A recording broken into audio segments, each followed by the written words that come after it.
नमस्कार. मी भाऊ तोरसेकर. तुम्ही बघत आहात प्रतिपक्ष.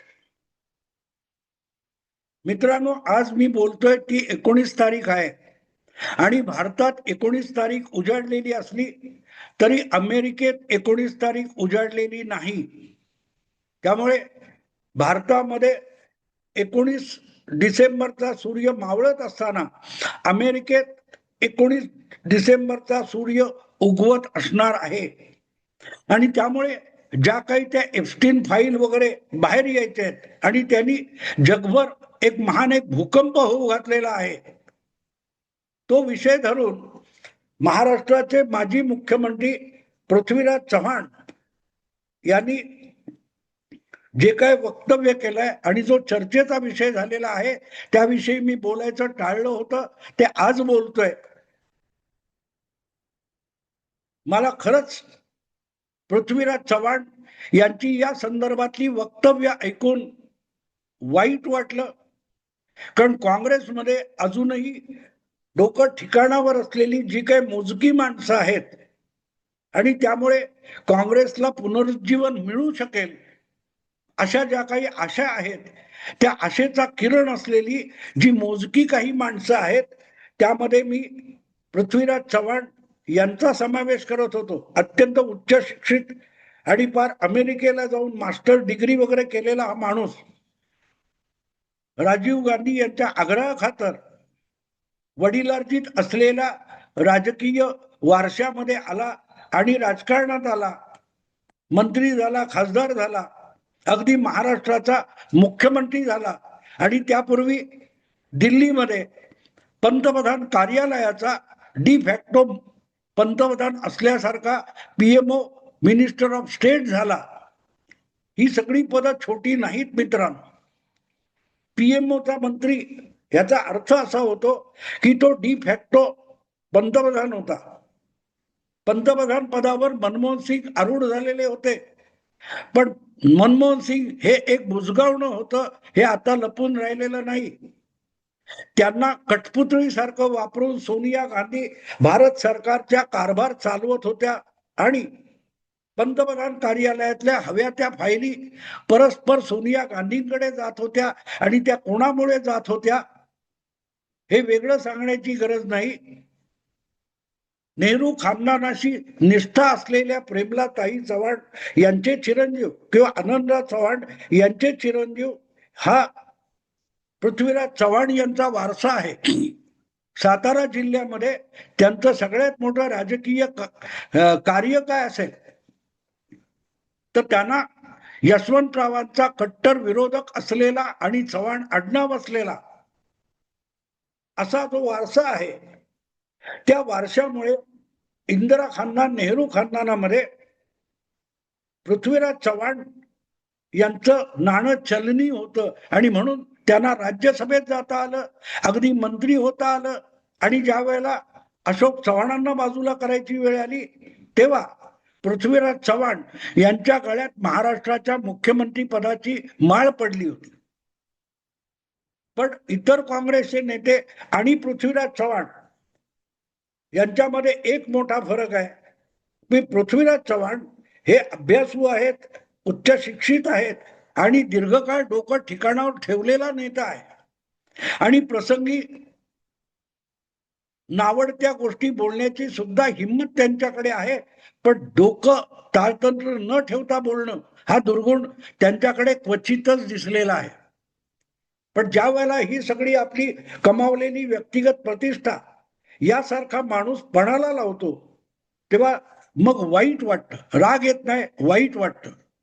मला आठवतं ज्या वेळेला उद्धव ठाकरे यांनी तडकाफडकी शिवसेनेत फूट पडली आणि आमदार सुरत गुवाहाटीला निघून गेले आणि राज्यपालांनी बहुमत सिद्ध करा अशी ताकीद दिली, त्यावेळेला उद्धव ठाकरे यांनी तडकाफडकी राजीनामा दिला होता आणि आपोआपच तो मंत्रिमंडळाचा राजीनामा ठरला आणि महाविकास आघाडी सरकार बरखास्त झालं. कारण मुख्यमंत्री एवढीच राज्यपाल ओळख घेतात, बाकी त्यांच्या इच्छेनुसार मर्जीनुसार मंत्री राहतात किंवा जातात. अशा पार्श्वभूमीवर पृथ्वीराज चव्हाण हा महाविकास आघाडीतला आणि काँग्रेसमधला एकमेव नेता होता की ज्याने उद्धव ठाकरे यांनी तडकाफडकी राजीनामा देणं ही फार मोठी हिमालया एवढी चूक आहे असं मत तत्काळ व्यक्त केलं होतं. अगदी भाजपतल्या किंवा विरोधकातल्या कोणी नाही, इतकी उद्धव ठाकरे यांची चूक सर्वात पहिल्यांदा सांगणारे माणूस पृथ्वीराज चव्हाण होते. आणि तोच मुद्दा शेवटी ज्या वेळेला सुप्रीम कोर्टापर्यंत प्रकरण गेलं तेव्हा व्हॅलिड ठरला. सरन्यायाधीश चंद्रचूड आणि घटनापीठाने महाराष्ट्रातल्या सत्तांतराविषयी निर्णय देताना सांगितलं की उद्धव ठाकरे यांनी राजीनामा दिलेला असल्यामुळे घड्याळाचे काटे उलटे फिरवता येत नाहीत.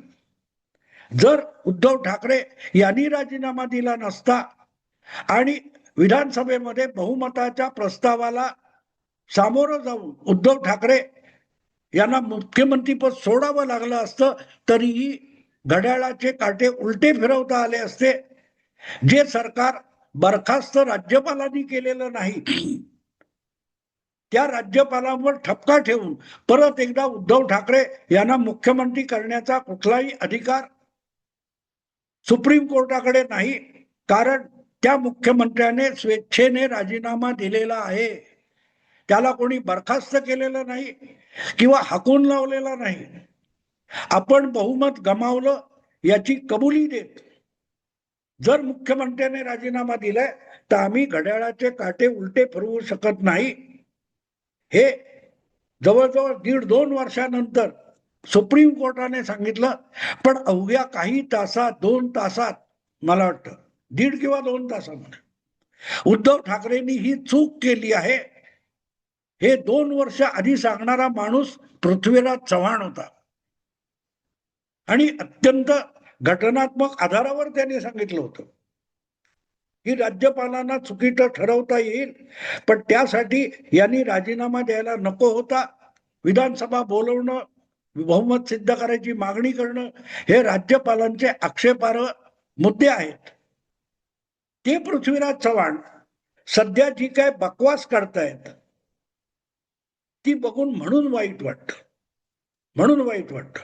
अर्थात व्यवहार आणि घटनात्मक माहिती किंवा डेटा यामध्ये तफावत असते. जी माहिती उपलब्ध आहे त्या माहितीच्या आधारावर उद्धव ठाकरे यांची चूक सांगणारे पृथ्वीराज चव्हाण बुद्धिमान आहेत. पण म्हणून आज ज्या प्रकारे भारताचा पंतप्रधान मराठी माणूस होऊ शकतो, 19 तारीख नंतर तुमच्या पंतप्रधान नरेंद्र मोदींना जावं लागेल, त्या भानगडी वगैरे कुठच्या काय अमेरिकेतल्या आहेत त्याच्या फाईल्स ओपन होणार आणि त्यामुळे मोदींना जावं लागेल, हे सगळं बिनबुडाचं आहे. आणि अशा बिनबुडाच्या आरोपामध्ये पृथ्वीराज चव्हाण कधी यापूर्वी अडकलेले मला आठवत नाही. इतका खोळ्यासारखा विचार आणि व्यवहार त्यांनी केलेला आठवत नाही. आणि म्हणून त्यांची ही वक्तव्य बघितल्यानंतर मला असं वाटलं की संजय राऊत अचानक आजारी झाले आणि रोजच्या रोज माध्यमांच्या कॅमेरा समोर यायचे बंद झाले. त्यातून जी माध्यमामध्ये पोकळी निर्माण झाली आहे ती भरून काढण्यासाठी त्या पोकळीमध्ये पृथ्वीराज चव्हाण यांनी उडी घेतली आहे का? किती वेकन्सी पृथ्वीराज चव्हाण यांना नेमून उद्धव ठाकरे आणि राहुल गांधी यांनी ती वेकन्सी भरून टाकली आहे का? नसेल तर खोड्यासारखी. बरं, एवढ्यावर थांबलं नाही. हा एक गोष्ट झाली. जेव्हा एकामागून एक बिनमुडाची निरर्थक आणि खुळचट वक्तव्य एखादी व्यक्ती करू लागते तेव्हा त्याच्या आधीच्या शहाणपणाला बाजूला ठेवून त्याच्या नव्या वक्तव्यांकडे आणि नव्या कृतीकडे डोळसपणे बघणं भाग होतं. पृथ्वीराज चव्हाण कोण आहेत? आता बरं, मी गेल्या आधीच्या एका व्हिडिओत पण सांगितलं मी की समजा अगदी ते काय असेल ते आणि त्यामुळे नरेंद्र मोदींना राजीनामा द्यावा लागला तर मराठी पंतप्रधान म्हणजे कोण होऊ शकतात? तर लगेच डोक्यात लोकांच्या 2 नावं येतात. एक नाव देवेंद्र फडणवीस आणि दुसरं नाव नितीन गडकरी. पण मराठी पंतप्रधान करायचं आहे हा निर्णय पृथ्वीराज चव्हाण घेऊ शकतात का? पृथ्वीराज चव्हाण हे त्यांच्या पक्षावर राष्ट्रीय पातळीवर असो किंवा महाराष्ट्र पातळीवर असो आपल्या पक्षात एखादी गोष्ट करायची हे पृथ्वीराज चव्हाण स्वतः ठरवू शकत नाही. महाराष्ट्राच्या राजकारणामध्ये पृथ्वीराज चव्हाण हे स्वेच्छेने मुख्यमंत्री झाले असं बिलकुल नाही. अशोक चव्हाण यांना आदर्श प्रकरणामध्ये ठपका ठेवला गेल्यानंतर जो तडकाफडकी राजीनामा द्यावा लागला तेव्हा पृथ्वीराज चव्हाण हे पंतप्रधान कार्यालयामध्ये राज्यमंत्री होते. सोनिया गांधींची इच्छा झाली की आपण अशोक चव्हाणांच्या जागी पृथ्वीराज चव्हाण यांना पाठवायचं, म्हणजेच आपण महाराष्ट्राचं मुख्यमंत्री व्हावं की न व्हावं हे सुद्धा ज्या पृथ्वीराज चव्हाण यांना ठरवता येत नाही. ते त्यांच्या पक्षाबाहेर आज बहुमताने सत्तेत असलेल्या भारतीय जनता पक्षाचा पंतप्रधान पदाचा उमेदवार ठरवू शकतात का? विचार करा. तुमच्या पक्षात सुद्धा तुम्हाला इकडची काडी किंवा इकडची खुर्ची तिकडे ठेवणं एवढा सुद्धा अधिकार नाहीये. आणि तुम्ही दुसऱ्या पक्षाचं हायकमांड बनल्यासारखं एक मराठी पंतप्रधान करायला निघालात. हे किती हास्यास्पद आहे हे मी यापूर्वीच्या व्हिडिओमध्ये सांगितलेलं आहे. पण तीही गोष्ट बाजूला ठेवा. आज परत त्यांनी हे पंतप्रधानांचं नाटक संपलं नाही तर त्यांनी एक नवीन पिल्लू काढलेलं आहे. की जे ऑपरेशन सिंदूर झालं त्या ऑपरेशन सिंदूर मध्ये जे काही 6 आणि 7 मे 2025 अपरात्री मध्यरात्री जी कारवाई झाली त्यामध्ये भारताचा संपूर्ण पराभव झाला होता असं वक्तव्य पृथ्वीराज चव्हाण यांनी आता 6 महिन्यांनी केलेलं आहे. संपूर्ण पराभव झाला होता. तर मग 9 आणि 10 रोजी त्या रात्री भारताने काय केलं होतं ज्याचा संपूर्ण पराभव झालेला होता. अशा भारताची सेना 9 आणि 10 मे रोजी कारवाई कशी करू शकेल? पृथ्वीराज चव्हाण जेव्हा बोलतात तेव्हा थोडं तरी डोकं ठिकाणावर ठेवतील एवढी पण आपण अपेक्षा करायची नाही का? त्यांचं जे ताजं वक्तव्य आहे या 6 आणि 7च्या रात्री जी कारवाई झाली त्यामध्ये पाकिस्तानने इतकं भारताला टक्कर दिली की भारताची विमानं पाडली गेली आणि भारताचा संपूर्ण पराभव झाला. संपूर्ण पराभव याचा अर्थ काय होतो? त्या दिवशीच्या लढाईत भारताला माघार घ्यावी लागली असं म्हटलं तरी समजू शकतं. पण आपण पहिल्या म्हणजे 6-7 मेच्या लढाईत पूर्णपणे पराभूत झालो होतो हे जे सांगणं आहे ते म्हणूनच हास्यास्पद आहे. आणि ते आणखी एका कारणासाठी हास्यास्पद आहे. आपण 6 आणि 7 मेच्या कारवाईमध्ये संपूर्णपणे पराभूत झालो होतो हे आज पृथ्वीराज चव्हाण यांना कसं कळलं? कारण जसं त्यांनी उद्धव ठाकरेंच्या राजीनाम्यानंतर विनाविलंब तडकाफडकी प्रतिक्रिया देऊन उद्धव ठाकरे यांना चुकीचं ठरवलं होतं तसंच त्यांनी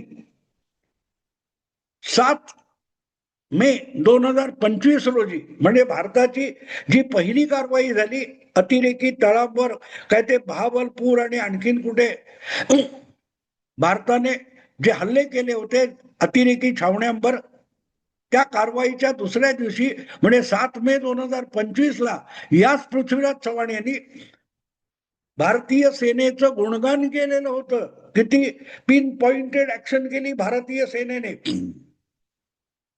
जिथे जिथे पाकिस्तानात पंजाब किंवा व्याप्त काश्मीरमध्ये जिथे कुठे अतिरेक्यांचे अड्डे आहेत प्रशिक्षण छावण्या आहेत त्याला आपण उद्ध्वस्त करून टाकलं.